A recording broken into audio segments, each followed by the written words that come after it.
My name is Danielle Reeves. I'm 35 years old, and 3 days ago, I stood on the front lawn of my childhood home, watching as my parents frantically packed their belongings into their car. The same people who had banished me to sleep in the unheated garage when I was 17 were now being evicted from a house that, as they just discovered, I had legally owned for the past 6 years. The looks on their faces when the sheriff handed them the eviction notice with my name listed as the property owner, that moment alone was worth every cold night I spent shivering on that concrete floor. Before we jump back in, tell us where you're tuning in from, and if this story touches you, make sure you're subscribed, because tomorrow I've saved something extra special for you. I never planned for things to unfold this way. 10 years ago, I was just trying to survive after being kicked out and forced to fend for myself. But life has a way of coming full circle when you least expect it. Now, I'm the CEO of a successful property management company with a portfolio worth over $15 million. And the house where I once wasn't even allowed to sleep under the main roof is just one of many properties I own. The morning had started like any other Monday. I was reviewing acquisition documents in my downtown office when my assistant interrupted with an urgent call. It was my attorney confirming that the final eviction notice had been served. After 6 years of being their invisible landlord, collecting rent through a management company they never questioned, the truth was finally coming out. I decided this was something I needed to witness personally. As I pulled up to the curb in my Tesla, I could see the commotion through the bay windows of the colonial-style house where I'd spent my childhood, the same windows I used to clean, every weekend for a measly $5 allowance that my father often forgot to pay. My mother was the first to spot me. Through the window, I watched her face transform from confusion to shock as I stepped out of my car wearing a tailored suit that cost more than what they probably made in a month. For a moment, I considered turning around and leaving. Did I really need to witness their humiliation? But then memories flooded back. The nights spent huddled under thin blankets in the garage because I'd failed a math test or forgotten to mow the lawn precisely to my father's specifications. The times I'd had to wash in the utility sink because I wasn't allowed to use the family bathroom. The constant reminder that I was a disappointment, a burden they were counting the days to be rid of. So I stayed, watching from a distance as they loaded hastily packed boxes and garbage bags into their aging sedan. My father hadn't changed much in the decade since I'd last seen him, still barrel-chested with that perpetual scowl, though his dark hair had receded significantly. My mother looked smaller somehow, her once pristine appearance now marked by the hurried disarray of someone whose world was collapsing. When they had stuffed the car with as much as it could hold, my father finally approached me, his face flushed with anger. "Is this some kind of sick joke?" he demanded, thrusting the eviction papers toward me. "You can't just show up after all these years and take everything."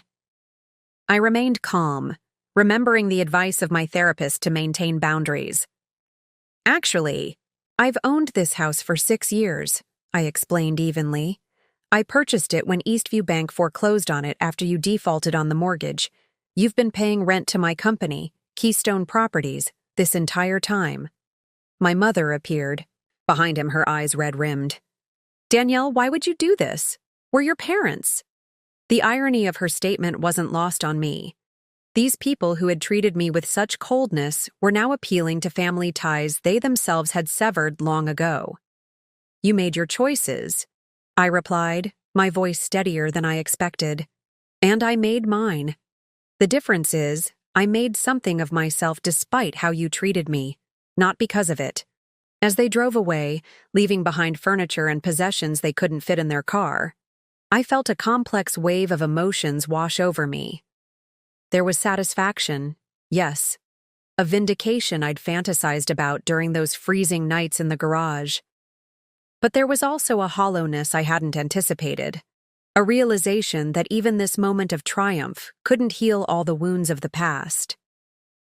I walked up the familiar stone path to the front door, a door I had never been allowed to use as a teenager instead being required to enter through the side entrance that led directly to the garage. Unlocking it with my key, I stepped inside the house that was now unquestionably mine. The living room still had the same outdated wallpaper, though the furniture had been rearranged. Family photos lined the mantel, pictures that didn't include me, as if I'd been erased from the family narrative. I picked up one of my younger, sister Emma, on her graduation day. She had been the golden child, the one who could do no wrong in our parents' eyes. We hadn't spoken since I left. I wondered if she knew what had happened today. Walking through the rooms, I could still hear the echoes of my father's constant criticism. "Stand up straight, girl. Can't you do anything right? No wonder you're failing in school." Each room held memories of inadequacy and shame, of trying desperately to earn approval that never came. When I reached the door to the garage, I paused, taking a deep breath. I opened it and stepped inside. The space had been converted into a makeshift storage area, but I could still see the corner where my cot had been, where I'd spent countless nights staring at the ceiling, making plans to escape as soon as I turned 18. It was smaller than I remembered, just a bare concrete rectangle with exposed beams and a single dangling light bulb. The musty smell of motor oil and dampness was exactly as I recalled. This garage had been my prison, but in a strange way it had also been my salvation. It was here, separated from the family that couldn't accept me, that I had formulated the determination to succeed on my own terms. Standing in that garage, I made a decision. This house, this monument to my past suffering, would not remain in my possession. I pulled out my phone and called my assistant. "Melanie, I want to donate the property at 1487 Oakwood Drive to the youth shelter program we've been supporting. Start the paperwork today." This house had seen enough pain. It was time for it to serve a better purpose, to become a safe haven for teenagers with nowhere else to go. Teenagers like I had once been. As I walked back to my car, I felt lighter, somehow. The revenge I'd orchestrated had brought a certain satisfaction, but the choice to transform this place of pain into something positive, that was the true victory. My parents had taught me what family shouldn't be. Now I had the power to show others what support and second chances could look like. The garage that was meant to break me had instead forged me into someone stronger than my parents could have imagined. And that was a reality much more satisfying than any eviction notice could ever be. 2 weeks before the eviction, I was attending the annual Chamber of Commerce Gala in downtown Westridge. These networking events were important for my business, though I generally preferred to keep a low profile. My company had recently been featured in Business Insider for our innovative approach to affordable housing developments, and I'd reluctantly agreed to accept an award for community investment excellence.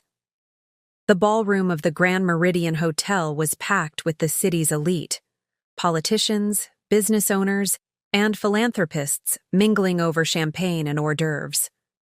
I was making my way toward the bar when I heard someone call my name. "Danielle? Danielle Reeves, is that you?" I turned to find Mrs. Winters, my former high school English teacher, approaching with a warm smile. She looked older, but still had the same kind eyes I remembered. The eyes that had shown genuine concern when I'd fallen asleep in her class after a particularly rough night in the garage. "Mrs. Winters," I said, genuinely pleased to see her. "It's been a long time." She reached for my hands, squeezing them affectionately. "Look at you. I always knew you'd do well for yourself. I've been following your success in the papers." As we chatted about her retirement and my recent projects, I felt a tap on my shoulder. Turning around, I came face to face with someone I hadn't seen in over a decade, my sister Emma. Time seemed to stop as we stared at each other. The last time I'd seen her, she'd been a teenager, the favored child who'd watched silently as our parents had banished me to the garage for the final time. Now she stood before me as a polished adult in an expensive dress, her dark hair swept into an elegant updo. "Danielle," she said, her voice barely above a whisper. "I thought that was you." Preparing and narrating this story took us a lot of time, so if you are enjoying it, subscribe to our channel. It means a lot to us.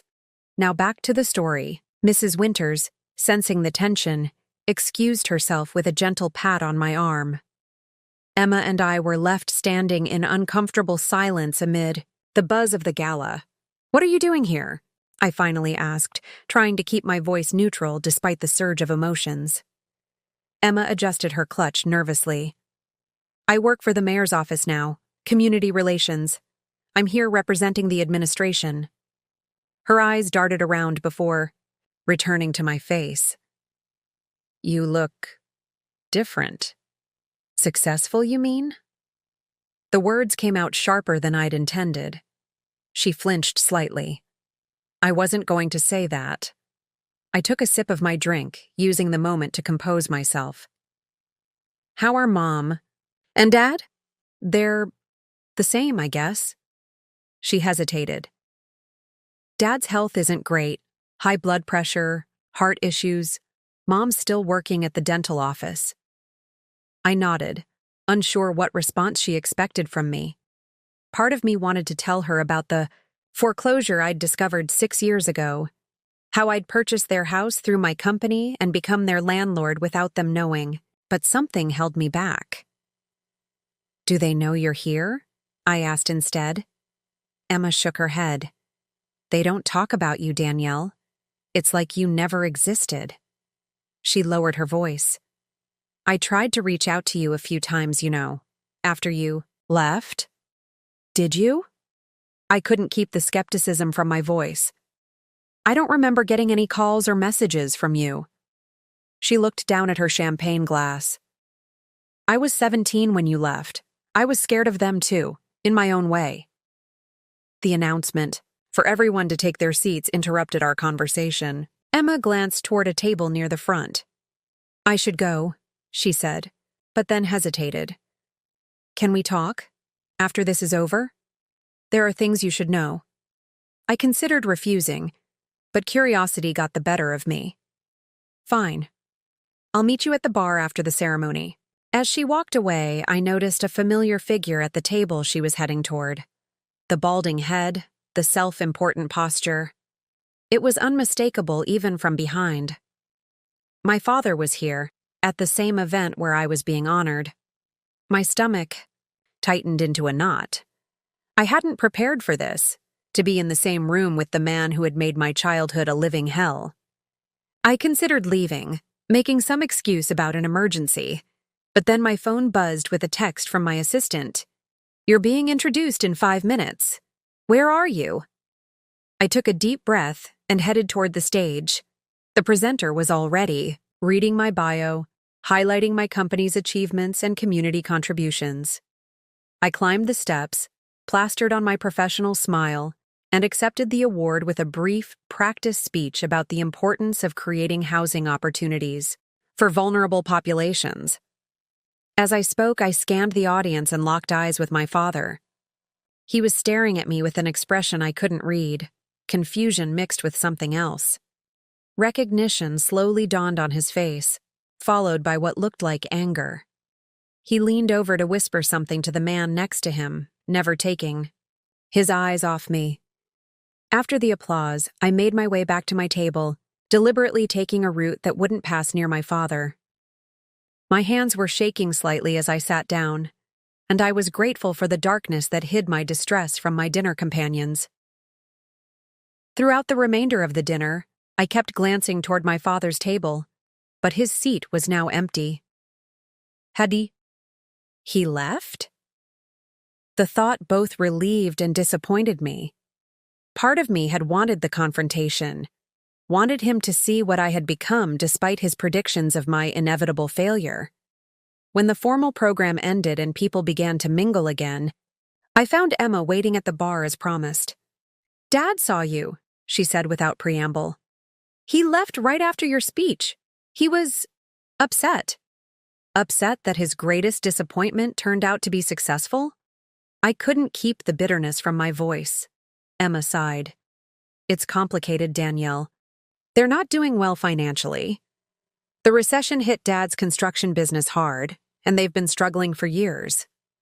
They had to downsize, refinance the house multiple times. They're barely hanging on. I knew all this, of course. I'd been monitoring their financial situation through the property management company that collected their rent. But hearing Emma confirm their struggles stirred conflicting emotions. "Why are you telling me this?" I asked. "Do they want money from me now that I'm successful?" Emma looked hurt. "No, they don't even know I'm talking to you. I thought you should know.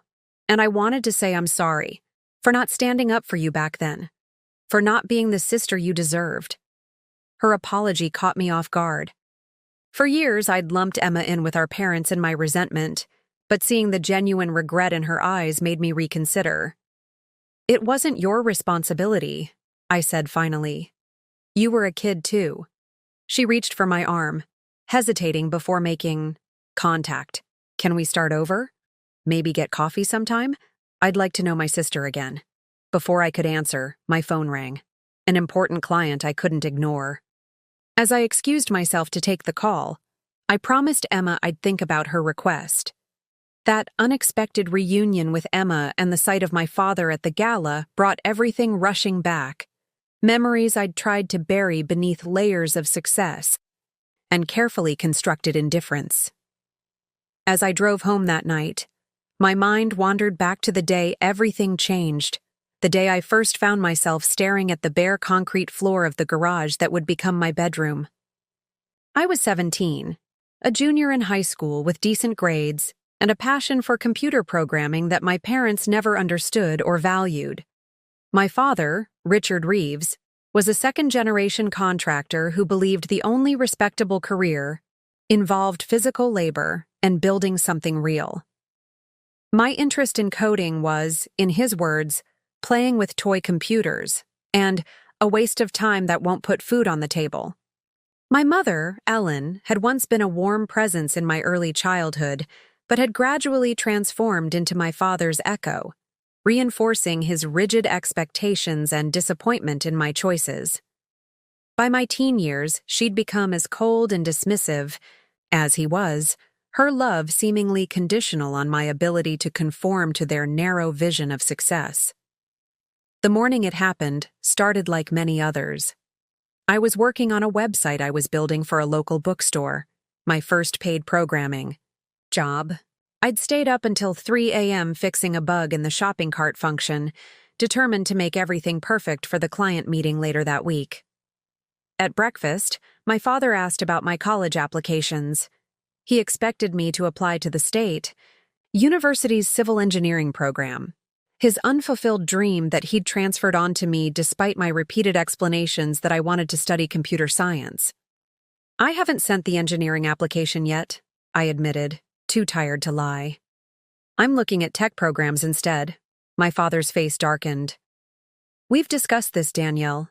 Engineers build things that last. Whatever you're doing on that laptop is just a fad." "It's not a fad, Dad. The internet is changing everything. The bookstore is paying me $500 for this website. That's more than I made all summer working for you." I shouldn't have mentioned the money. My father's construction business had been struggling, and he'd been particularly sensitive about finances. His face flushed red. $500? He scoffed. "That's nothing. You think you can make a living building little web pages? Wake up, girl." "Tech majors are starting at $60,000 out of college," I countered, unable to stop myself. "How much were your new hires making last year?" The silence that followed was deafening.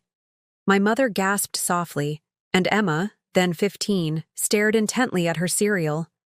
My father stood up slowly, his chair scraping against the linoleum. "You think you know everything?" His voice was dangerously quiet. "You think you can disrespect everything I've built? Everything I've tried to teach you?" I should have apologized, should have diffused the situation, but years of suppressed frustration bubbled to the surface. "I just want to follow my own path. Not yours." "Your own path?" he spat. "The path where you sit on your ass all day playing with computers? That's not a path. That's laziness." "Richard," my mother interjected softly, but he silenced her with a look. "No, Ellen. I'm done coddling her. If she thinks she knows better than her father, if she thinks she's too good for honest work, then she can figure things out on her own. Turned back to me, his expression cold. You're so independent? Fine. You're not sleeping under my roof anymore. You can set up in the garage until you decide to get your head straight. I thought he was bluffing, another of his dramatic threats. That usually blew over by dinner.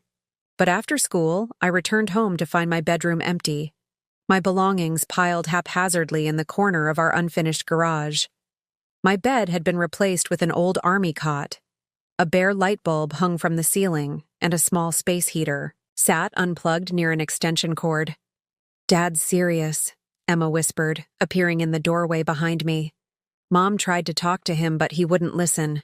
I stood there, staring at my new room, feeling a mixture of shock, anger, and humiliation. "This is illegal. They can't just put me out here." Emma shrugged helplessly. "Dad says you're still in the house technically, just not in a bedroom. He says it'll teach you to appreciate what you have."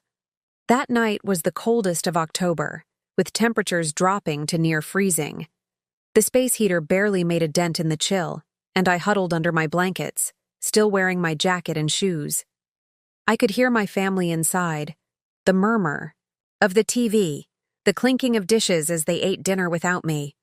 No one had called me in to eat, and pride kept me from asking. I thought it would be temporary, a day or two at most before my father calmed down or my mother intervened. But days turned into weeks, and the garage remained my home. I was allowed to use the house bathroom once in the morning and once at night, with additional trips requiring permission. I ate meals with the family, but was expected to return to the garage immediately after. My house key was confiscated, replaced with one that only opened the side door to the garage. The worst part wasn't the cold or the discomfort. It was the humiliation. I couldn't have friends over. I made excuses about why I couldn't host study groups or hang out at my place. I started spending more time at the public library, using their computers to work on my programming projects since my laptop battery couldn't last all day without charging. 2 weeks after my banishment to the garage, I caught a severe cold that developed into pneumonia. Even then, my father refused to relent. "You're being dramatic," he said when I could barely get out of the cot one morning, my chest feeling like it was filled with concrete. It was my history teacher who noticed my deteriorating condition and called my parents, threatening to contact child services if they didn't take me to a doctor. At the hospital, the doctor asked pointed questions about my living conditions. My father smoothly explained that I had a perfectly adequate bedroom and must have gotten sick from a classmate. I was too weak to contradict him, and the fear of what might happen if I did kept me silent. After I recovered, I returned to the garage. But something had changed inside me. The last threads of connection I felt to my family had snapped during those feverish days when they'd chosen punishment over my health. I realized no amount of conformity or achievement would ever make them truly accept me. Their love was conditional, and the conditions were impossible to meet because they kept changing. That night, alone on my cot, I made a promise to myself. I would get out as soon as I turned 18, and I would never look back. I would build a life so successful that they would be forced to recognize what they had thrown away, and I would never, ever allow myself to be at anyone's mercy again. Life in the garage became my new normal. The winter months were the hardest. December brought record low temperatures, and the small space heater struggled to keep the temperature above 50 degrees. I developed a routine. Wake up before anyone else, use the bathroom quickly, then walk to the corner cafe that opened at 5 a.m. I'd buy the cheapest coffee on the menu just to sit in their warmth for an hour before school started. My grades started slipping. Not because I couldn't understand the material, but because it was nearly impossible to study in the garage. The lighting was poor, the Wi-Fi signal barely reached, and some nights my fingers were too numb to type. My physics teacher, Mr. Harmon, noticed the change and kept me after class one day. "Everything okay at home, Danielle?" he asked, his brow furrowed with concern. I considered telling him everything about the garage, about the pneumonia, about how I sometimes had to wash myself with the garden hose when my evening bathroom privilege was revoked for some perceived infraction. But the memory of the hospital visit stopped me. My father was well respected in our small community. Who would believe me over him? "I'm fine," I lied. "Just having trouble sleeping lately." Mr. Harmon didn't seem convinced, but he offered his classroom as a quiet place to study during lunch. It became my sanctuary, 1 hour of warmth and quiet in the middle of each day. At home, the situation deteriorated further. My programming work for local businesses was gaining traction, and I started earning decent money for a high school student. My father noticed the PayPal notifications on my phone one evening during dinner. "What's this? $300 from Riverside Bakery." He snatched my phone before I could stop him. "What are you doing for them?" "I built their online ordering system," I said, trying to keep my voice neutral. "It lets customers place orders for pickup." Instead of being impressed or proud, his face clouded with suspicion. "You're making money behind my back?" "It's not behind your back," I countered. "I'm doing legitimate work."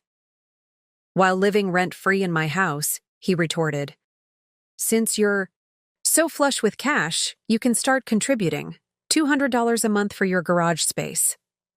I stared at him in disbelief. "You're charging me rent? I'm 17. "You're old enough to make money. You're old enough to pay your way." His tone left no room for argument.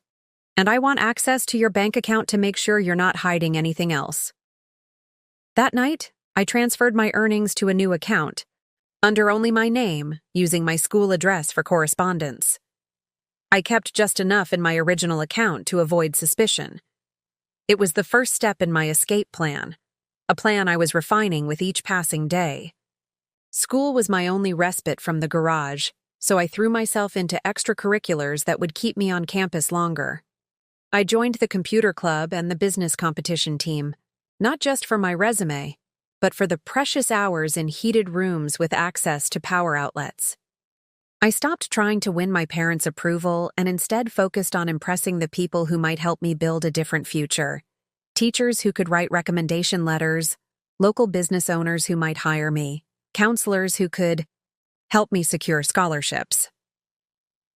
My senior year brought college applications and a glimmer of hope. Despite my declining grades, my SAT scores were strong, and my programming portfolio had grown impressive.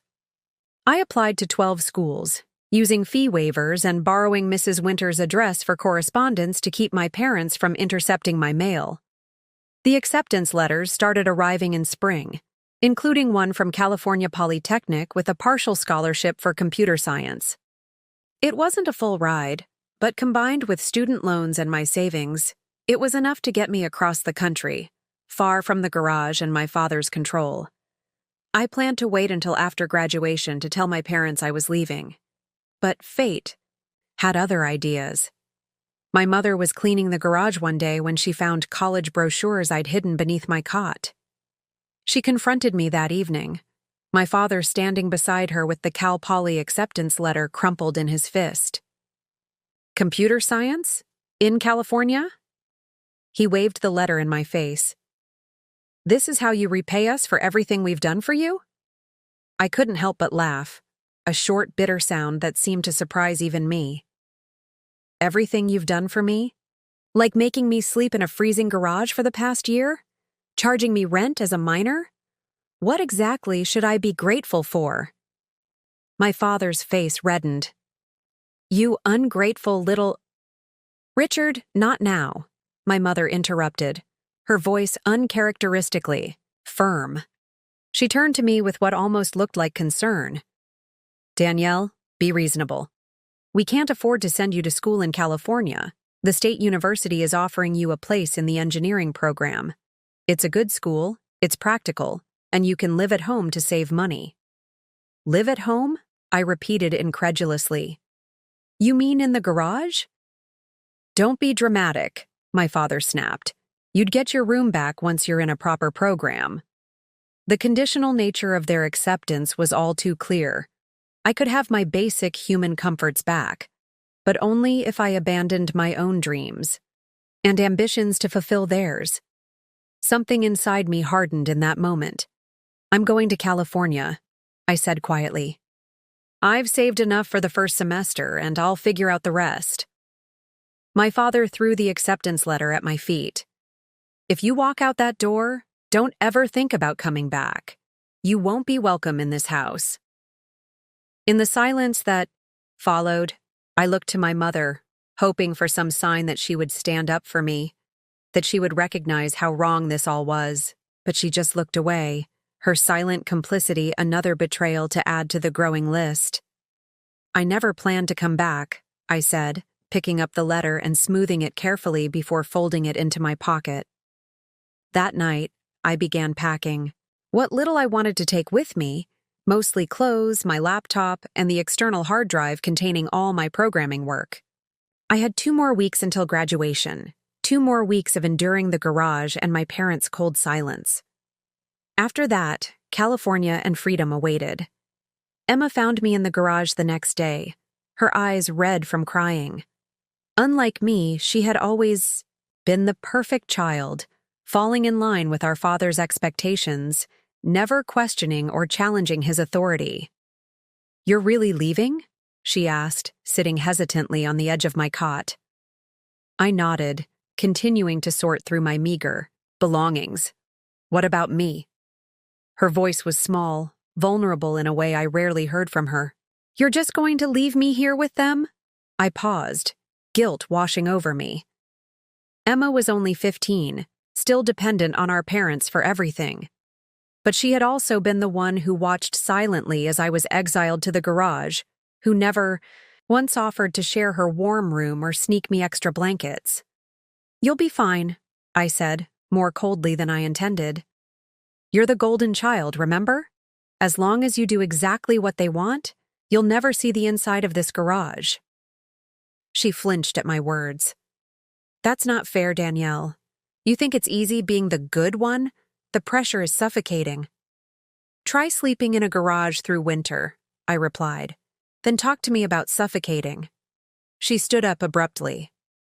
"Fine. Go to California. Forget about all of us. That's what you want anyway." As she stormed out, I felt a twinge of regret. Emma was as much a victim of our parents' toxic expectations as I was, just in a different way. But I couldn't save her if I couldn't save myself first. I had to get out, had to build something of my own before I could even think about helping anyone else. The day after graduation, I left before dawn, while the house was still quiet. I didn't leave a note. There was nothing left to say. With my duffel bag and laptop case slung over my shoulder, I walked to the bus station and bought a one-way ticket to the first stop on my journey to California. As the bus pulled away from the station, I watched my hometown recede in the distance. I felt many things: fear, uncertainty, excitement. But the emotion that surprised me most was relief. For the first time in over a year, I wouldn't be sleeping in that garage. Whatever hardships lay ahead, they would be on my terms, part of a path I had chosen for myself. The journey to California was long and uncomfortable.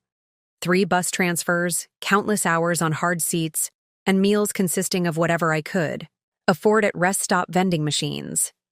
By the time I arrived in San Luis Obispo, I had less than $800 left to my name, not nearly enough for a security deposit and first month's rent in a college town.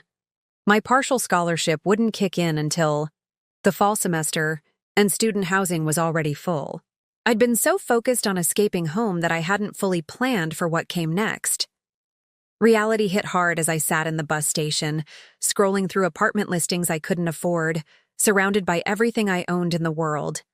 I ended up at a youth hostel that first night, paying $30 for a bunk in a room with 5 strangers.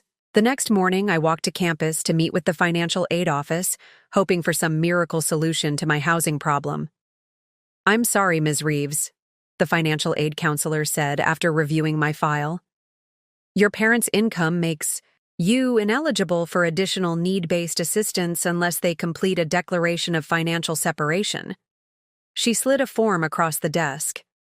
If they're truly not supporting you, have them sign this, and we might be able to help. I stared at the paper, knowing it was useless. My father would never sign anything admitting he had kicked me out. His pride and concern for appearances would prevent it, even if it meant I ended up homeless. Is there anything else I can do? I asked, trying to keep my voice steady. Any work programs or emergency funds? She gave me a sympathetic look. There's the work-study program in the fall, but summer options are limited. You might check with local businesses for immediate work, or perhaps defer enrollment until January when you're more settled. Defer enrollment. The words hit me like a physical blow. Deferring meant delaying my escape, my fresh start. It might mean having to crawl back to my parents, back to the garage, admitting defeat before I'd even begun. I'll figure something out, I said, gathering my papers. I'm not deferring. I spent the next week in a desperate scramble. During the days, I went to every business near campus that might hire a student with programming skills.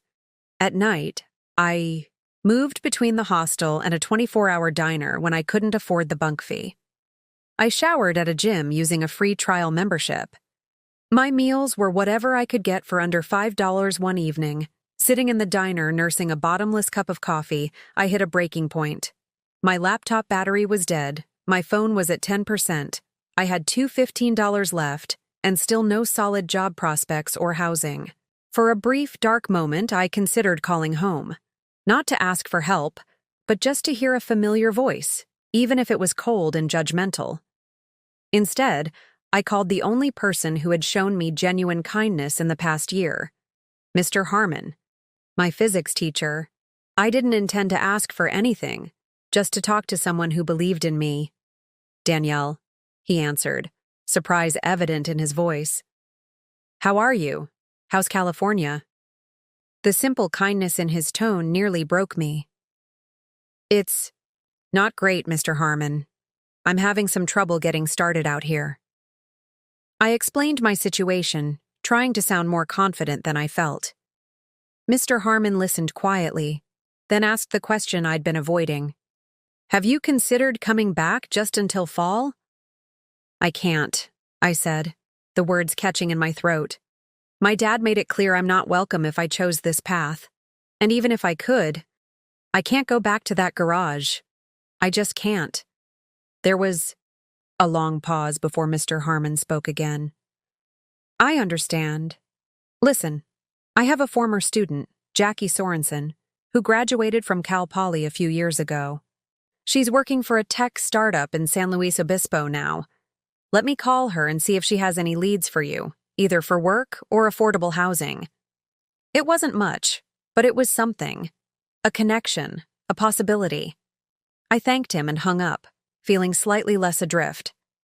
The next morning, my phone rang with an unknown local number.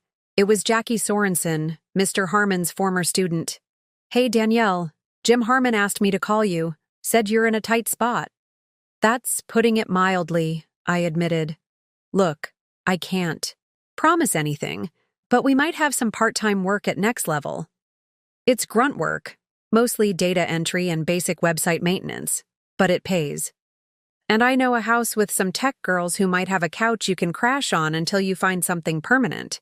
It's not glamorous, but it's a roof. That call changed everything. The job at Next Level barely covered my expenses, and the couch was actually a sleeping bag on the floor of a living room shared by 4 senior computer science students. But it was a foothold, a chance to prove myself in a new place. The work was mind-numbing, updating product descriptions, fixing broken links, entering customer data. But I approached every task with determination, staying late to learn the company's systems and offering suggestions for process improvements whenever I saw an opportunity. My living situation was equally challenging. The house was chaotic, with people coming and going at all hours. I kept my few possessions in my duffel bag, which served as both pillow and security system. Privacy was non-existent, and sleep was a luxury amidst the constant noise and activity. But for all its difficulties, this precarious existence had one critical advantage over the garage. It was my choice. I wasn't being punished. I was surviving, adapting, working toward something better on my own terms. 2 months into this arrangement, disaster struck. I returned from work to find the house in disarray, with police cars parked outside. My roommates had been arrested for selling prescription drugs from the house. While I wasn't involved, the landlord used the incident to evict everyone immediately. Just like that, I was homeless again, with only 3 weeks before the fall semester would start. My meager savings weren't enough for a security deposit anywhere, and the next level job didn't pay enough to qualify me for most apartments. That night, I slept in a park, my laptop and important documents clutched to my chest. The California summer nights were warmer than the garage had been in winter, but the vulnerability of sleeping outdoors brought its own kind of chill. As I lay there, staring up at the stars, I confronted the possibility that I had made a terrible mistake. Maybe my father had been right. Maybe I was too young, too naive, too stubborn to make it on my own. Maybe computer science was the wrong path. Maybe I should have stayed, accepted the state university's engineering program, swallowed my pride, and endured the garage until I'd earned my way back inside. The doubts circled like vultures, pecking away at my resolve. I had never felt so alone, so utterly on my own. No safety net, no fallback plan, no one who would come if I called for help. I had wanted independence, and now I had it in its rawest, most unforgiving form. I was 18 years old, homeless, nearly broke, and about to start college classes. This was the lowest point, the moment when everything I'd tried to build seemed to be crumbling before it had even taken shape. My great escape from the garage had led me here, to a park bench under the California stars, wondering if I had made the biggest mistake of my life. Morning came harshly in the park, with dew soaking through my clothes and the early sun exposing my vulnerability to anyone passing by. I packed up quickly, trying to look like someone who had just stopped to rest rather than someone who had nowhere else to go. With my laptop charged at the library the previous day, I headed to a coffee shop to figure out my next move. As I nursed a cheap coffee and searched online for solutions, an older woman sat down at the table next to mine. She pulled out a laptop covered in programming stickers, Python, GitHub, Stack Overflow, that immediately caught my attention. When she struggled to connect to the Wi-Fi, I hesitantly offered help. "Thanks, kid," she said as I fixed her connection. "Issues." "You know your way around computers." "I'm a CS student," I explained. "Starting at Cal Poly in a few weeks." "Cal Poly has a good program," she nodded approvingly. "I'm Vivian Marino, by the way. I teach some guest workshops there occasionally." We fell into easy conversation about programming languages and current tech trends. Vivian was in her 50s, with salt and pepper hair and the casual confidence of someone who had been in the industry since its early days. She'd started as a developer in the dot-com era, and now ran a small but successful consulting firm specializing in custom software solutions for businesses. "So where are you staying?" "While you're at Cal Poly," she asked, signaling for another coffee. I hesitated, not wanting to admit my situation to a stranger. But something about Vivian's straightforward manner made me take a chance. "That's complicated," I said. "I had a place, but there was an issue with the roommates. I'm figuring things out." Vivian studied me for a moment, her expression unreadable. "You sleeping rough?" The direct question caught me off guard. I looked down at my coffee, embarrassment washing over me. "Just temporarily. I've got a job, just not enough saved for deposits yet." Instead of the judgment or pity I expected, Vivian simply nodded. "Been there. Slept in my car for 3 months. When I was starting out in '98. The industry wasn't always kind to self-taught programmers without degrees." She took a sip of her coffee, considering something. "Listen, I've got a situation that might interest you. My office has a small apartment above it. Nothing fancy, just a studio space with a bathroom and kitchenette. I used to rent it out, But the last tenant left it in bad shape. Needs cleaning, painting, some minor repairs. My heart rate picked up, sensing where this might be heading. I could use someone to fix it up, Vivian continued. And I need a part-time admin for the office. Answer phones, handle email, basic stuff. The pay's not great, but if you're willing to do both, the apartment could be part of the compensation, at least until you get on your feet. I tried to keep my expression neutral, but the relief must have shown on my face. I'm good with my hands, I said quickly. My dad's a contractor. I picked up a lot growing up, and I can definitely handle office admin work. Vivian smiled slightly. Figured you might be handy. Look, I'm not running a charity here. The work's real, and I expect it done right. But I also remember what it's like trying to break into this field with no safety net. That afternoon, Vivian showed me the apartment above her small office building, near downtown. It was in rough shape, peeling paint, stained carpet, outdated fixtures, but it had a separate entrance, functioning utilities, and most importantly, a door that locked. It was more privacy and security than I'd had in over a year.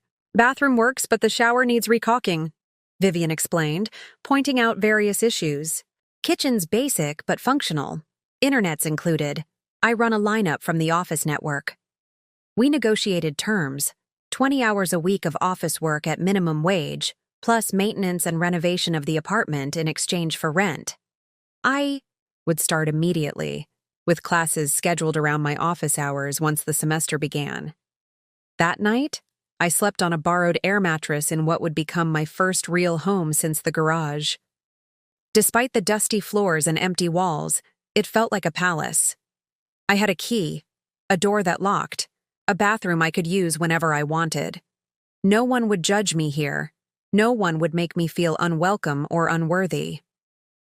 Over the next 3 weeks, I threw myself into transforming the apartment. I scraped and painted walls, tore out the stained carpet to reveal salvageable hardwood floors beneath, recaulked the bathroom, and fixed countless minor issues. Vivian provided materials but left the work to me, checking in occasionally to see the progress. Not bad, she remarked one evening, surveying the freshly painted living area. Where'd you learn to cut in edges like that? Summer jobs with my dad, I admitted. He made me do all the prep work and detail painting because my hands were steadier. A shadow must have crossed my face at the mention of my father, because Vivian changed the subject quickly. Office downstairs needs the same treatment when you're done up here. Place hasn't been properly updated since 2010. The office work was straightforward. Answering phones, managing Vivian's calendar, handling basic correspondence. But I quickly found myself drawn to the actual business operations. Vivian's company, Merino Solutions, built custom software for local businesses, from inventory management systems to customer portals.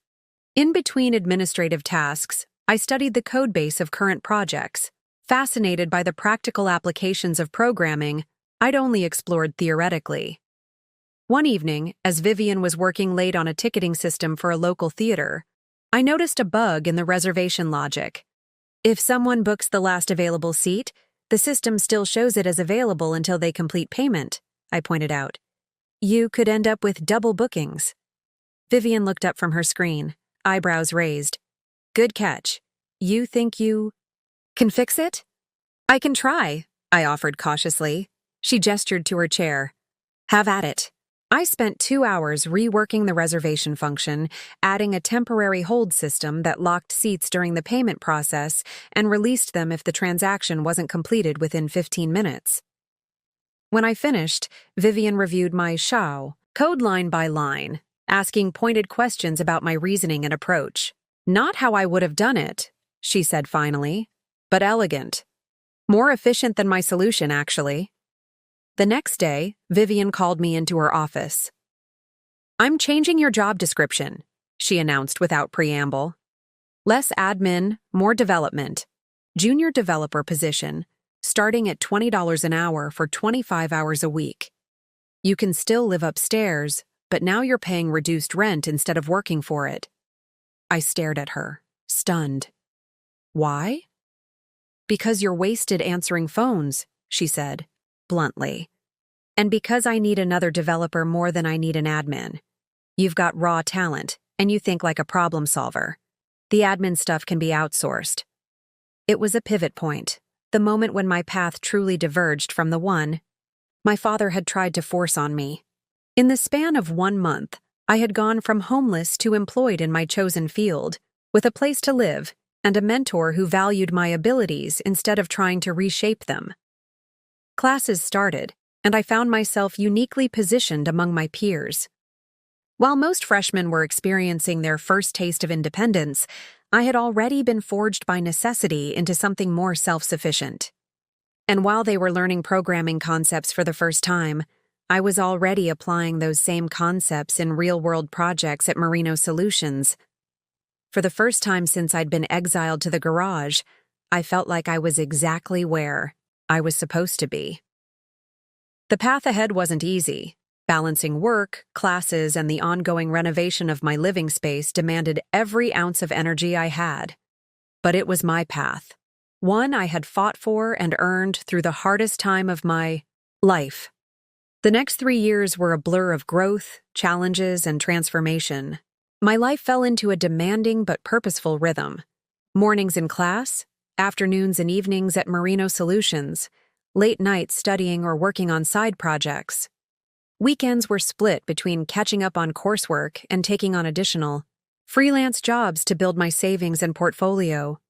My apartment above the office evolved from a bare-bones living space to a comfortable home that reflected my emerging identity. I built my own furniture, a desk from reclaimed wood, shelves that wrapped around the walls to maximize space in the studio. Vivian occasionally contributed cast-offs from her own home or office, a decent couch, a better mattress, a second monitor for my growing workstation. "Place is looking like a proper developer cave," she remarked one day, surveying my setup with approval. "Just don't forget to see the sun occasionally." With each passing month at Merino Solutions, my responsibilities grew. What started as minor bug fixes evolved into maintaining entire modules, then designing new features, and eventually leading small projects for clients. Vivian was a demanding mentor, critical when necessary, sparing with praise, but always pushing me to improve. "Never settle for functional," she would say, reviewing my code. "Aim for elegant. Anyone can make something work. Make it work beautifully." Her standards were high, but her teaching method was effective. She never simply corrected my mistakes. She made me find them myself, understand why they were mistakes, and develop better solutions. It was often frustrating, but undeniably valuable. College classes provided the theoretical foundation that complemented my practical experience at work. While many of my classmates struggled to see the real-world applications of abstract concepts, I was implementing those same concepts in live systems daily. My professors noticed the difference, often using my projects as examples in class. Dr. Chen, my algorithms professor, pulled me aside after class during my sophomore year. "Your approach to problem-solving is unusually mature for an undergraduate," she observed. "Have you considered graduate school? With your combination of practical and theoretical skills, you could do exceptional research." I was flattered but already clear on my path. "I'm focusing on entrepreneurship," I explained. "I want to build something of my own eventually." She nodded, unsurprised. "Keep in touch. Students with your drive often create opportunities for collaboration. Between academia and industry, my door is always open." That conversation planted a seed that would grow over time. While I was committed to practical application rather than research, I began to see potential bridges between the two worlds. Outside of work and school, I built a small but solid social circle. Unlike high school, where I'd always felt like an outsider, college introduced me to people who shared my interests and valued the same skills I did. My background, the garage, the homelessness, the struggle, wasn't something I talked about often, but the independence and resilience it had, forced upon me, earned respect among peers who were just learning to do their own laundry. In my junior year, I finally saved enough to buy a used car, a 2010 Toyota that was nothing special, but represented another step toward stability and self-sufficiency. On the day I got the keys, I sat in the driver's seat for a long time, remembering the bus ride that had brought me to California with nothing but a duffel bag and determination. That same year, Vivian approached me with a proposition that would accelerate my professional development significantly. "I've got a client, medical equipment distributor, needs a complete overhaul of their inventory and order management system," she explained, spreading wireframes across the conference table. "It's bigger than our usual projects. Could take 6 months, maybe more." I nodded, waiting for her to continue. "I want you to lead it," she said, watching my reaction carefully. "Full project management. You'll work with the client directly, manage the timeline, coordinate with our contract designer, and handle the bulk of the development. I'll oversee and sign off on major milestones, but it's your show to run." The responsibility was daunting, but exhilarating. "What about my classes?" "That's your balancing act to figure out," Vivian replied. "But the compensation might help. Clients paying premium rates for an accelerated timeline. Your cut would be substantial." She named a figure that made my eyes widen, enough to cover a full year's expenses and still have plenty left over. But more valuable than the money was the opportunity to prove myself on a project of this scale. The next 6 months tested every skill I had developed and forced me to acquire many new ones. I learned to manage client expectations, negotiate feature scope, communicate technical concepts to non-technical stakeholders, and lead development across multiple interconnected modules. There were countless late nights, stress-induced migraines, and moments of self-doubt, but the system launched on schedule and under budget. At the launch celebration, the client's CEO raised a toast.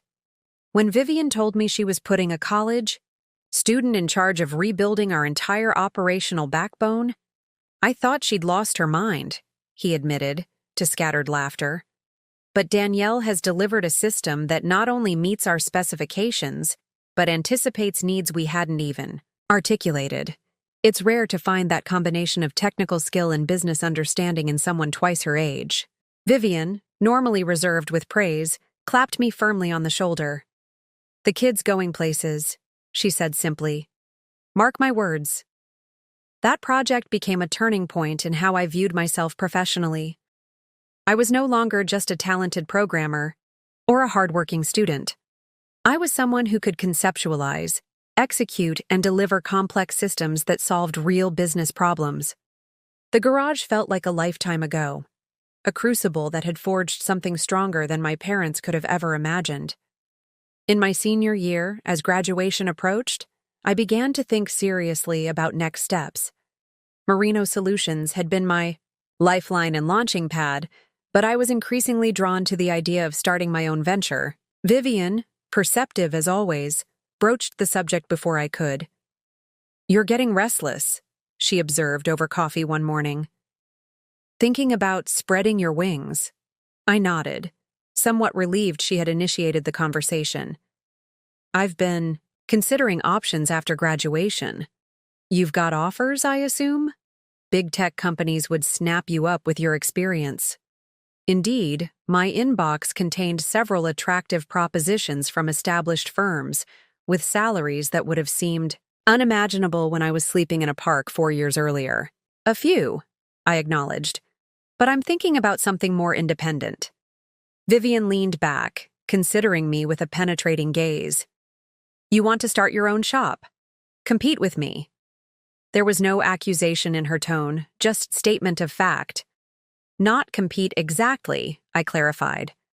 "I'm interested in property technology, software for real estate management, investment analysis, development planning.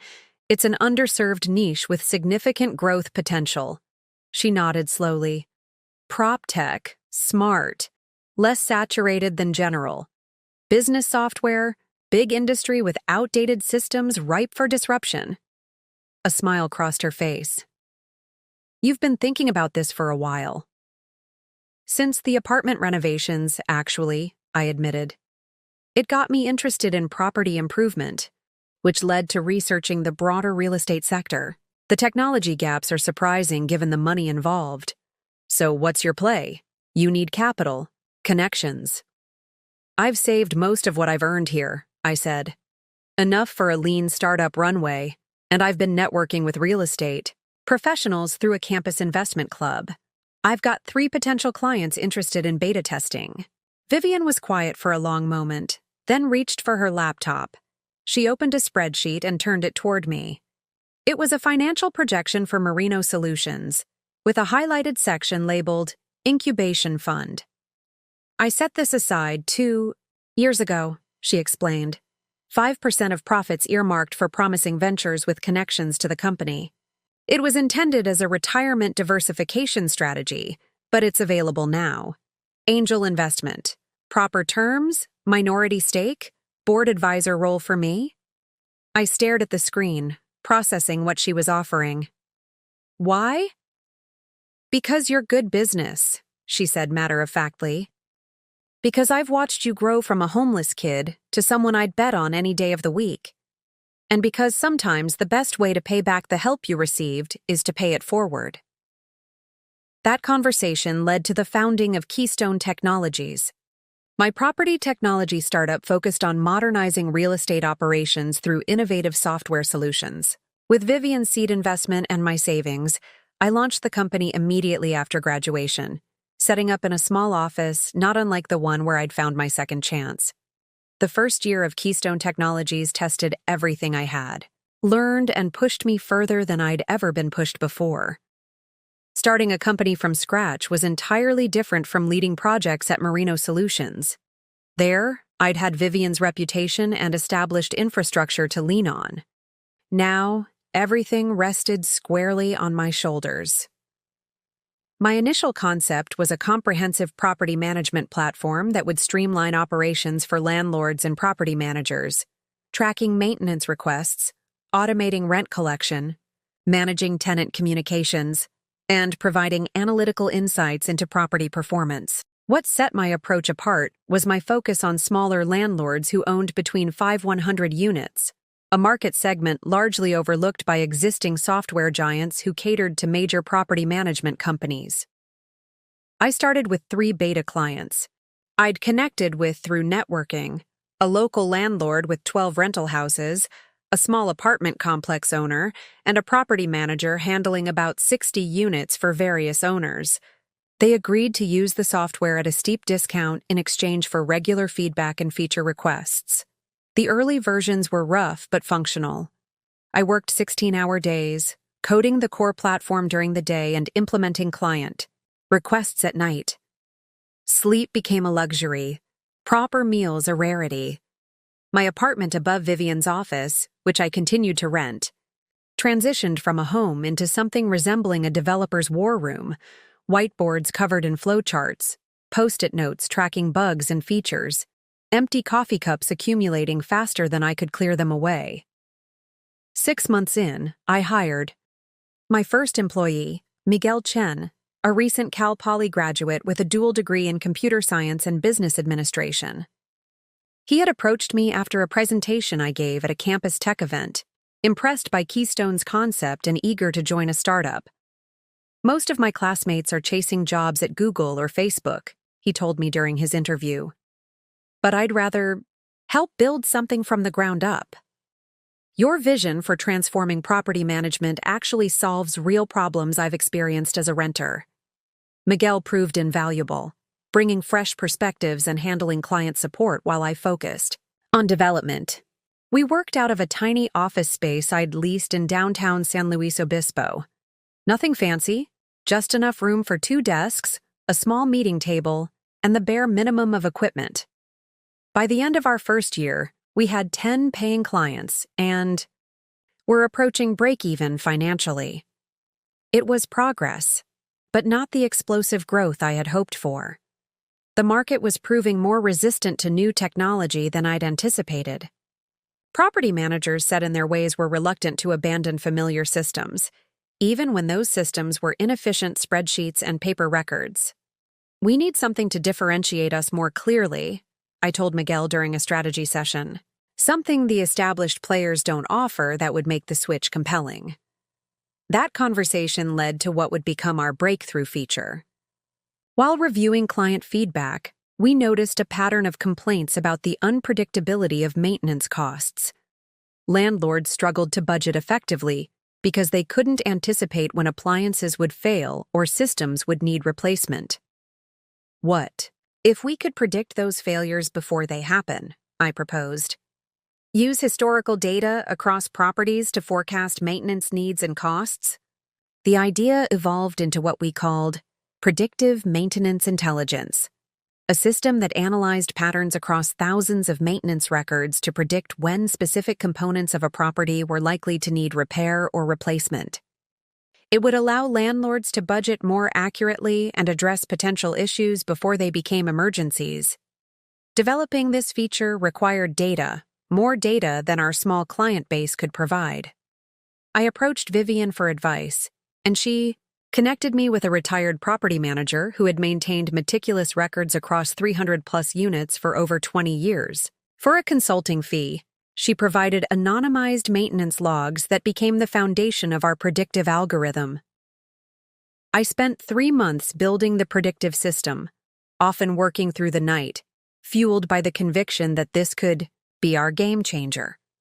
Miguel focused on client acquisition and support, keeping the company running while I disappeared into the development cave. When we finally launched the predictive maintenance module, the response exceeded our most optimistic projections. Our existing clients immediately saw the value, and word began to spread through their networks. Property managers who had previously dismissed our platform as just another management tool now took notice of capabilities they couldn't find elsewhere. A pivotal moment came when PropTech Monthly, an industry publication, featured Keystone in an article titled, "AI Comes to Property Management: How a Startup is Revolutionizing Maintenance Planning." The piece highlighted how our system had helped one client reduce emergency repair costs by 62% and improve tenant satisfaction through more proactive maintenance. The article caught the attention of Regional Prop, a mid-sized property management company with over 1,200 units across California's Central Coast. Their operations director, Terrence Washington, called me directly the day after the article was published. "I'll be honest, Reeves," he said after brief introductions. "I've seen dozens of property management platforms come and go. They all promise revolution and deliver complications. But this predictive maintenance concept, if it works as advertised, could solve one of our biggest operational headaches." Within 2 weeks, we were implementing Keystone's platform across Regional Prop's entire portfolio, by far our largest client to date. The contract value alone was enough to fund 3 new developer positions and a proper office space. More importantly, it validated our approach and gave us a reference client that turned heads throughout the industry. The months that followed brought rapid growth. Our client base expanded from 10 to 50, then to over 100. We grew from 2 people to a team of 12, outgrowing our office twice. Revenue that had been a trickle became a steady stream, allowing us to accelerate development and expand our feature set. As we scaled, I remained hands-on with product development, while gradually building a management team to handle operations. Miguel became our chief operating officer, overseeing client implementation and support. We hired experienced developers, a dedicated sales team, and customer success specialists. 3 years after founding Keystone, we achieved what I considered our true breakthrough moment. The California Apartment Association, the state's largest rental housing trade group, approached us about a partnership to offer our platform as a preferred solution for their 50,000-plus members. The deal included featuring Keystone at their annual conference and in their industry publications. The night after signing the partnership agreement, I stood alone in our office after everyone had gone home. On the wall hung a framed copy of the PropTech Monthly article that had marked our first significant recognition. Beside it was a photo of our team, now 15 strong, outside our new office building. The The contrast between these mementos and my early days sleeping in a park, then working above Vivian's office, was stark and surreal. I called Vivian to share the news about the CAA partnership. "Congratulations," she said warmly. "You've built something significant, something with real staying power." "I couldn't have done it without your support," I acknowledged. "Taking a chance on me when I had nothing." "I gave you an opportunity," Vivian corrected. "You built this yourself, through talent and sheer determination. Never forget that." After we hung up, I found myself thinking about my parents for the first time in years. What would they think of what I'd accomplished? Would my father still consider computer science a waste of time? Would they finally acknowledge that I had been right to follow my own path? I pushed the thoughts away.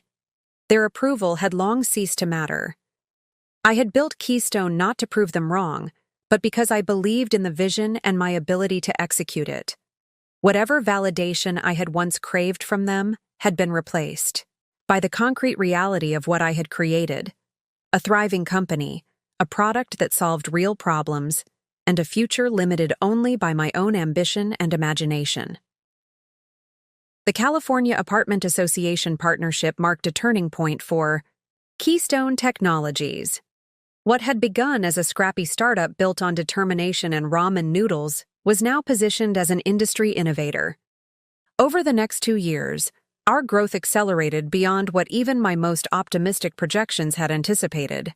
Our client base expanded from regional to national, with property managers from Seattle to Miami implementing our platform.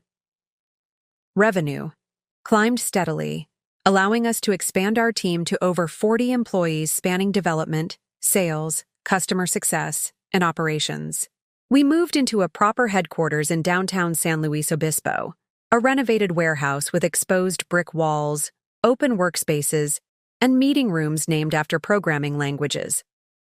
As the company grew, my role evolved from hands-on developer to strategic leader.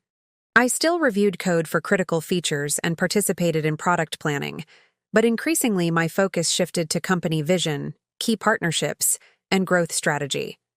It was an adjustment that didn't come naturally. You can't keep coding until 3 a.m. and then lead an investor meeting at 8, Miguel pointed out after I nearly fell asleep during a crucial presentation. The company needs your leadership more than your programming skills now. He was right, of course. Keystone had grown beyond what one person could control at a detailed level. I had to learn to delegate, to trust the talented team we'd assembled, and to focus my energy where it would have the greatest impact. It wasn't easy for someone who had been self-reliant by necessity for so long, but it was essential for the company's continued growth. In our 5th year, an opportunity arose that would dramatically expand our footprint in the industry. Hubberstein's Property Solutions, one of our largest competitors focused on the enterprise market segment, approached us about an acquisition. They wanted Keystone's predictive maintenance technology to incorporate into their platform, which served major property management firms and REITs. The offer was substantial, enough money to make me financially secure for life at 30 years old. But it would mean the end of Keystone as an independent company. Our technology would be absorbed into Horizon's platform, our team potentially scattered or relocated, our mission diluted. After careful consideration and long discussions, with Vivian and my leadership team, I declined the offer. Instead, I proposed a partnership. We would license our predictive maintenance technology to Horizon for use in their enterprise platform, while maintaining Keystone's independence and focus on the small to mid-sized property management market. 2. My surprise, Horizon accepted these terms. The resulting licensing agreement provided Keystone with steady revenue that funded further expansion without sacrificing our autonomy or identity. More importantly, it extended the impact of our technology to properties across the country, including major apartment complexes and commercial buildings we could never have reached on our own. With financial stability secured through the Horizon deal, I began to think more broadly about Keystone's potential impact. Our technology had proven effective at helping property managers operate more efficiently and profitably, but I wondered if we could use the same technology to address deeper problems in the housing market. During a leadership retreat, I shared a vision for a new initiative, Keystone Community. The concept was to adapt our property management platform for use by affordable housing nonprofits and community land trusts, offering it at significantly reduced rates to organizations working to address housing insecurity. The same technology that helps commercial landlords maximize profits can help housing nonprofits operate more efficiently and serve more people, I explained to my somewhat skeptical team. We could actually make a dent in the affordable housing crisis. The initiative launched with 5 nonprofit partners, including a community land trust in Oakland and a supportive housing provider in Los Angeles. We assigned a dedicated development team to adapt our platform to their specific needs and created a sliding-scale pricing model based on organization size and mission. Keystone Community wasn't just good PR. It became a source of innovation that benefited our commercial product as well. The nonprofits pushed us to develop features we hadn't considered, from integrated case management tools to specialized reporting for government funding requirements. These additions made our platform more robust and versatile for all clients. As word of the initiative spread, we received recognition beyond the real estate technology sector. Forbes named Keystone to their Companies Doing Well by Doing Good list. The California Housing Consortium presented us with their Technology Innovation Award. A prominent venture capital firm specializing in impact investing approached us about funding further expansion of the program. 6 years after sleeping in a park, uncertain if I could even afford my first semester of college, I found myself leading a company valued at over $50 million, with a growing team, national recognition, and meaningful impact on both the property technology industry and affordable housing efforts. One morning, as I was scanning industry news, over coffee, a headline caught my attention. Eastridge Construction files for bankruptcy protection. The accompanying article detailed how a mid-sized regional construction company, my father's company, had succumbed to financial pressures after years of declining revenues and increased competition. I hadn't thought about my parents in months, maybe years. I had built a life and a company without them, moved beyond the need for their approval or connection. But seeing my family name in the bankruptcy notice stirred long-dormant emotions.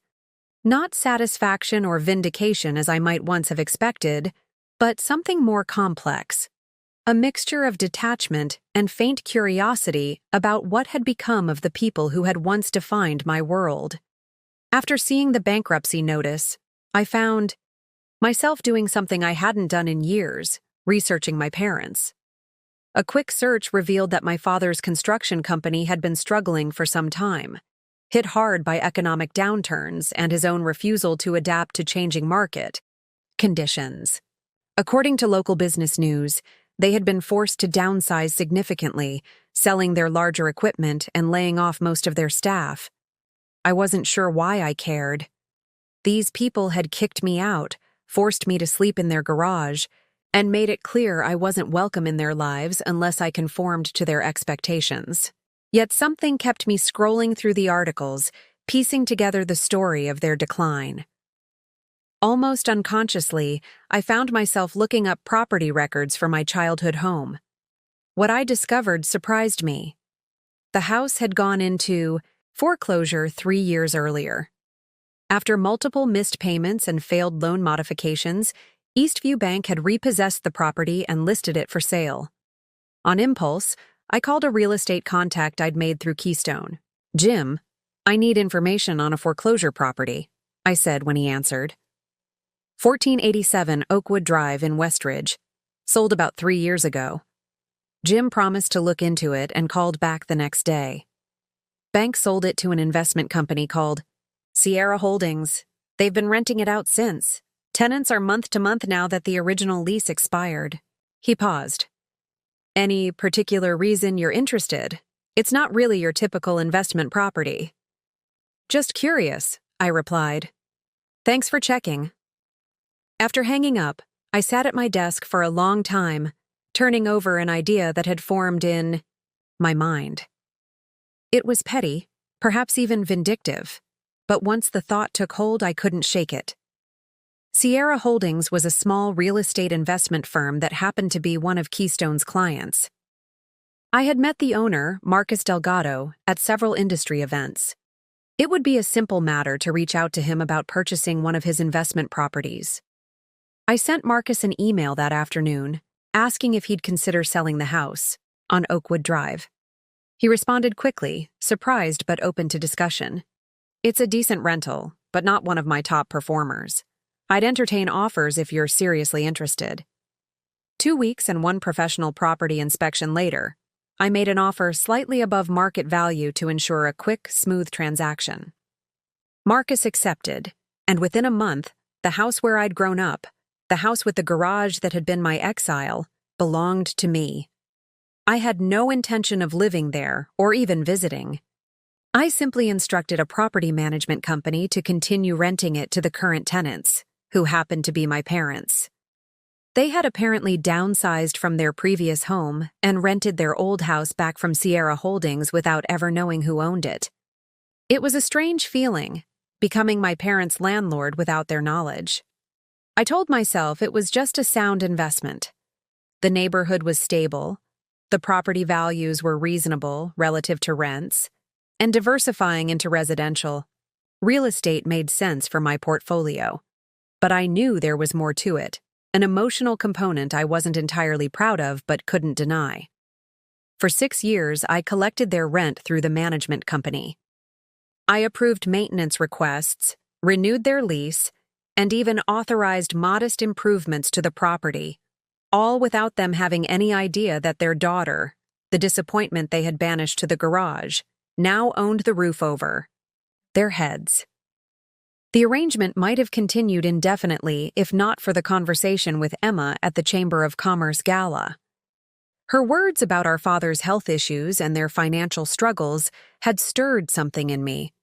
Not exactly sympathy, but a sense that the time for hiding behind property management companies had passed.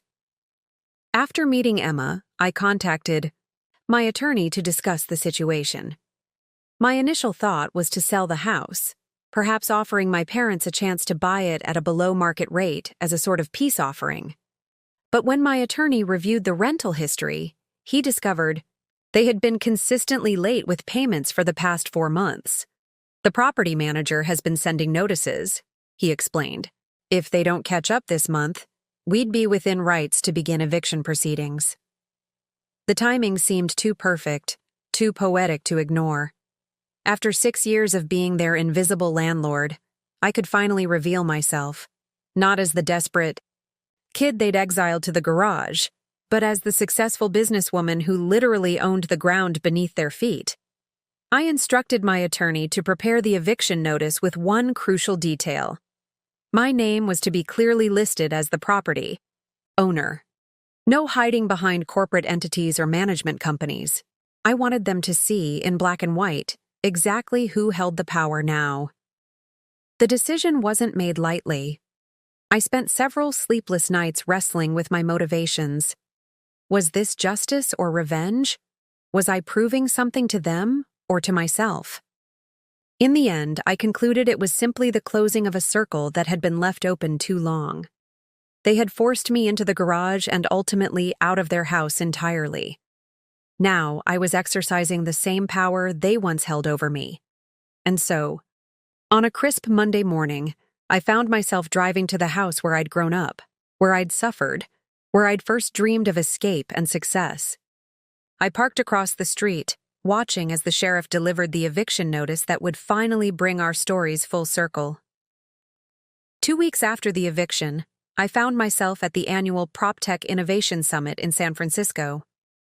Keystone had been nominated for the Industry Transformer Award, recognizing companies whose technologies had fundamentally changed property management practices.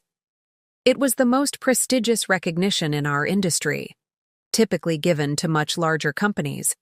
With longer histories, the nomination itself had been unexpected. When the email arrived announcing we were finalists, I initially thought it was spam. Keystone had grown significantly, but we were still relatively small compared to the industry giants we were competing against. "This is huge," Miguel had emphasized when I showed him the email. "Even being nominated puts us in a different league. We need to be there." So despite the personal turmoil of the preceding weeks, the eviction, the confrontation with my parents, the complex emotions it had all stirred up, I found myself in a hotel ballroom filled with the most influential figures in property technology and real estate management. Our table was positioned near the front, with the Keystone leadership team dressed in their finest. I wore a designer dress that cost more than my father had probably earned in a month at his construction company. A thought that crossed my mind as I adjusted my bracelet, adding another layer to the surreal quality of the evening. The first half of the ceremony passed in a blur of speeches and presentations. I smiled and applauded appropriately, but my mind kept drifting back to the image of my parents loading their belongings into their car. My father's face contorted with shock and anger when he realized who owned their house. "And now, for the Industry Transformer Award," the host announced, bringing me sharply back to the present. "This recognition goes to the company whose innovation has fundamentally changed how the property management industry operates." As the nominees were announced and brief videos played highlighting each company's achievements, I felt a surprising calm settle over me. Whether we won or not seemed suddenly less important than the journey that had brought me to this moment. From a homeless kid sleeping in a park to the CEO of a company being recognized alongside industry leaders. The winner of this year's Industry Transformer Award is Keystone Technologies for their predictive maintenance intelligence system that has revolutionized property maintenance and drastically reduced costs across the industry. The announcement was met with enthusiastic applause. My team erupted in celebration around me, Miguel squeezing my arm in excitement as the spotlight found our table. I made my way to the stage, accepting the elegant glass trophy with a composed smile that betrayed none of the emotional turmoil of recent weeks. Standing at the podium, looking out at the faces of industry peers and competitors, I felt a profound sense of validation that had nothing to do with my parents or the garage. This recognition came from professionals who understood the value of what we had built, who had no personal connection to me or my past, who were acknowledging Keystone purely on the merits of our innovation and impact. A week after the PropTech Summit, I sat in my office reviewing the offers that had begun flooding in following our award win. Venture capital firms wanted to invest. Larger companies were proposing partnerships or acquisitions. Industry publications requested interviews. The validation that had begun with the award was expanding into tangible opportunities to grow Keystone, beyond anything I had initially imagined. Amid this flurry of activity, Emma called. We had exchanged numbers at the gala but hadn't spoken since. "I heard about your award," she said after brief pleasantries. "Congratulations." "Thanks," I replied, unsure where the conversation was heading. There was a pause before she continued. "Danielle, I need to talk to you about Mom and Dad. They're struggling. The eviction hit them hard, especially Dad. His health has gotten worse, his heart condition, and they're staying in this tiny apartment they can barely afford." I remained silent, processing her words. Part of me wanted to respond that their struggles weren't my concern, that they were simply experiencing the consequences of their own actions. But Emma continued before I could respond. "I'm not asking you to forgive them or let them back into your life. I know what they did to you was wrong. But seeing them now, it's hard. Dad's not the same domineering man he was. He's broken." Something in her voice, the genuine concern, the absence of manipulation, made me pause. "What are you asking, Emma?" "I don't know exactly," she admitted. "Maybe just for you to know how things stand. To understand that while you've been building this amazing life and company, everything they built has crumbled. Maybe that's enough." After we hung up, I sat at my desk for a long time, thinking about cycles of pain and power, about what it means to truly move beyond the past rather than simply reversing its dynamics. The eviction had given me a moment of satisfaction, the culmination of a revenge fantasy years in the making. But in the days since, that satisfaction had faded, leaving something hollow in its place. I pulled up the property records for my childhood home, still legally mine though now vacant.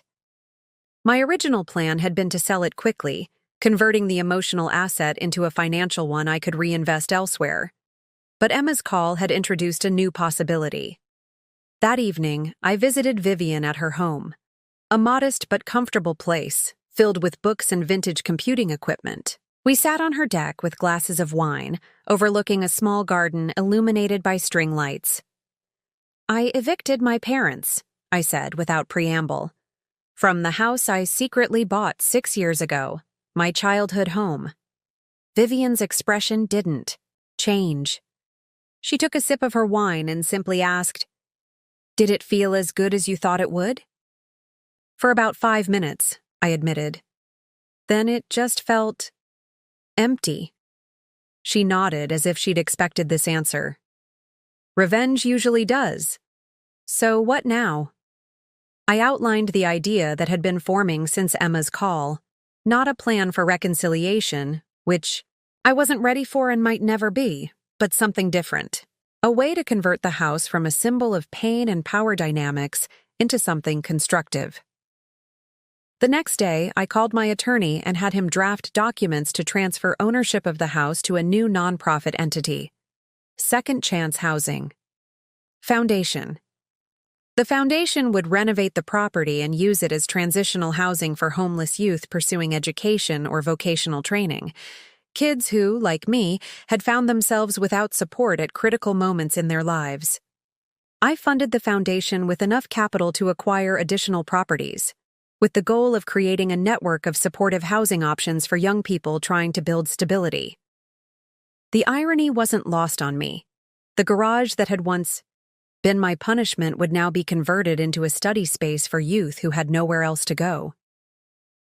When the paperwork was complete, I sent Emma a copy of the foundation documents along with a letter explaining my decision. I wasn't ready to contact our parents directly, but I wanted her to understand what was happening with the house and why. Her response came the next day. A simple text message. "This means more than you know. Thank you." 3 months later, as renovations on the house neared completion, I received an unexpected email from my father. The subject line read simply, "The house." I stared at it for a long time before opening it, unsure what to expect. Anger, bitterness, perhaps demands or accusations. What I found instead was brief and surprisingly subdued.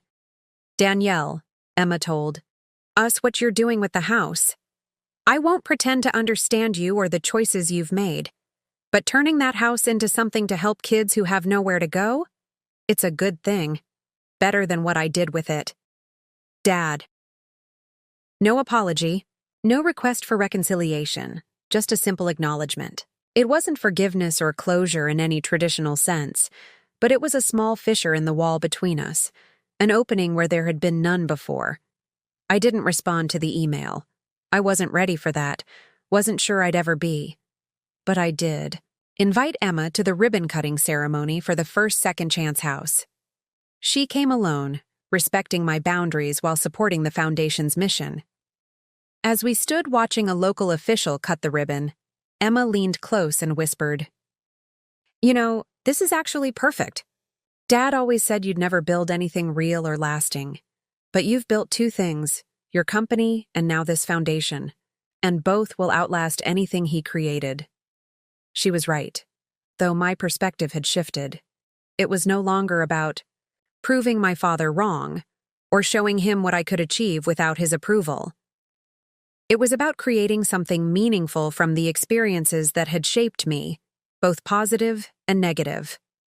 The garage that was meant to break me had instead been the catalyst for everything I'd built. The exile that was intended as punishment had launched me toward opportunities I might never have discovered otherwise. And now, the house that had been the site of my greatest pain would become a place of possibility for others facing similar challenges. Standing there at the ribbon cutting, watching as the first residents, 3 young people with stories not unlike my own, toured their new temporary home, I felt something I hadn't expected. Peace. Not because I had gotten revenge on my parents or proven them wrong, but because I had finally transformed the narrative entirely. This wasn't about them anymore. It was about what I chose to create from the raw materials of my experience. The garage had been my crucible, but what emerged from it was entirely my own making. Up next, you've got 2 more standout stories right on your screen. If this one hit the mark, you won't want to pass these up. Just click and check them out. And don't forget to subscribe and turn on the notification bell so you don't miss any upload from us.